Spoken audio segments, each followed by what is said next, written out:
Hi friends, and welcome back to Slide into English, where we learn about the English language through slideshows, stories, and comprehensible input.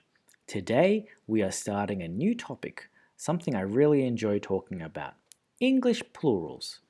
English plurals can be a little difficult because there are so many possible outcomes, and sometimes all you need to do is read and get familiar with which ones you need in which space.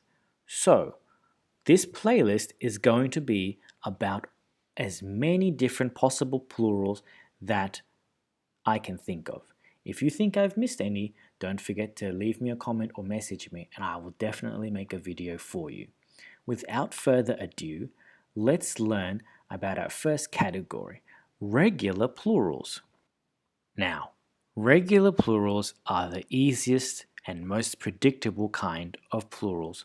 All that you need to do is add an S to make it from a singular one to many. I'm going to pronounce the words now. Kid, kids. Daughter, daughters. Son, sons. Boy, boys. Girl, girls. Excuse me, typo there. Gloves, gloves. Sock, socks. Shoe, shoes. Hat, hats.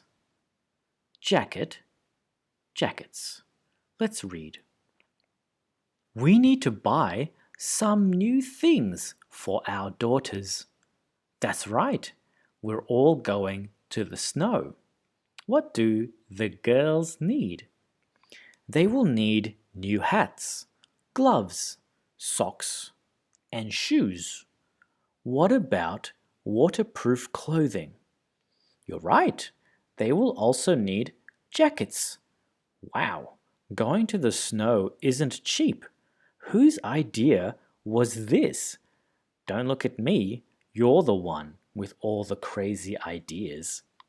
Thank you very much for tuning into this week's lesson on our regular plurals. If you like learning about plurals or you want to see more English language content in this style, don't forget to subscribe, like, or leave a comment to this video. I so appreciate your feedback and you listening into the whole lesson. See you next time.